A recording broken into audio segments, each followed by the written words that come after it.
नमस्कार, मेरा नाम विप्लव अवस्थी है। आप देख रहे हैं लीगल रिपोर्टर। अगर पत्नी दहेज के लिए आपको फंसाने की कोशिश करे और कहे कि अगर मेरी बात नहीं मानी तो तुमको दहेज के केस में फंसा दूंगी, उस वक्त आप क्या करेंगे? हमारे साथ बातचीत करने के लिए मुरारी तिवारी साहब हैं। दिल्ली बार काउंसिल के सदस्य हैं और करीब 2 दशक से ज्यादा की बड़ी प्रैक्टिस है।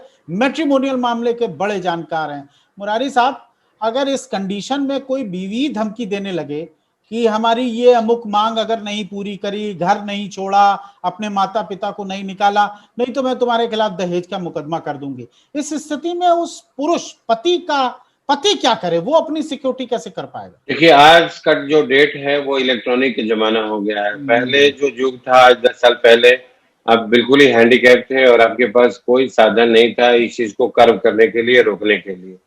अगर ऐसी स्थिति पैदा होती है तो आजकल आप बड़े छोटे छोटे डिवाइसेस हैं, आप हर चीज को, उसके बातों को, उसकी धमकियों को रिकॉर्ड कर सकते हैं।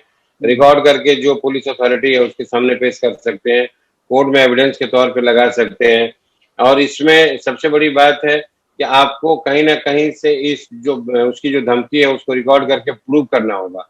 और आप थोड़े भी विजिलेंट हैं तो आप उसको बहुत आसानी से कर सकते हैं, क्योंकि आजकल अब इतना मुश्किल नहीं रह गया है। तो सबसे पहले अगर ऐसी स्थिति पैदा होती है तो आप उसको रिकॉर्ड करें, सारी स्थिति को जहां भी वो कंप्लेंट करती है वहां पर ले जाकर रखें कि इसने पहले से ही मुझे इसी तरह से धमकाया है और ये सारी रिकॉर्डिंग्स हैं, अगर ये मैं डिमांड पूरा नहीं करता तो इस वजह से ये कंप्लेंट हुआ है। तो विप्लव जी, अब चीजें बहुत आसान हो गई। आपने देखा है कि बड़े बड़े ऑफेंसेस जब प्रूफ हो रहे हैं तो ये बहुत छोटी ऑफेंस है। और इसके लिए अब पतियों को भी बहुत ज्यादा लाचार होने की आवश्यकता नहीं है। वो बड़े आराम से रिकॉर्ड करके चीजों को दिखा सकते हैं अथॉरिटीज को कि हमारे साथ इस तरह से अत्याचार हुआ है। ठीक है, तो ये एक तरह का क्या प्रोटेक्शन करने के लिए वो प्रिकॉशनरी क्या स्टेप उठाया जा सकता है? अगर कि हाइपोथेटिकली अगर किसी हस्बैंड को लगता है कि उसकी पत्नी इस तरह का कोई षड्यंत्र उसके अगेंस्ट में रच रही है और दहेज एक्ट में फंसाने की उसके परिवार को कोशिश करने जा रही है, तो वो प्रिकॉशन क्या ले सकता है?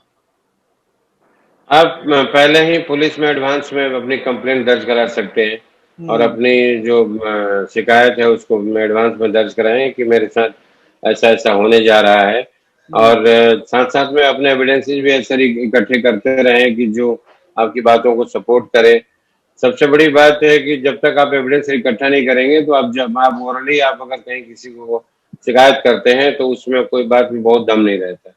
और चीजें जब अवेलेबल है, डिवाइसेस जब अवेलेबल है, आप किसी के प्राइवेसी में कुछ ना करें, बट जो जो धमकी का पार्ट है वो तो आप आराम से रिकॉर्ड करके आप अथॉरिटीज को दिखा सकते हैं। ठीक है, अदालत में इस तरह की जो रिकॉर्डिंग्स होती है उनको पूरी तरह से मान्यता है?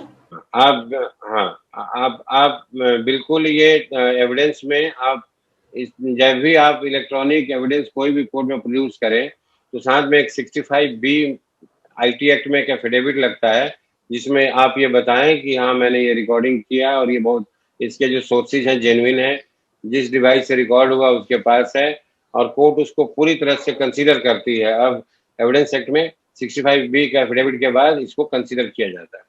बहुत बहुत ही अच्छी और आपने बेहतर जानकारी दी। फिर भी अगर आपके दिमाग में मुरारी साहब की जो बातें आपने सुनी उसके बाद भी कोई प्रश्न रह जाता है तो ईमेल एड्रेस और मोबाइल नंबर दिया है, आप मुरारी साहब से कोई भी प्रश्न पूछ सकते हैं। फिलहाल के लिए धन्यवाद, शुक्रिया, नमस्कार। लीगल रिपोर्टर के सभी वीडियो को देखने के लिए लीगल रिपोर्टर को सब्सक्राइब करके बेल आइकन बटन जरूर दबाएं।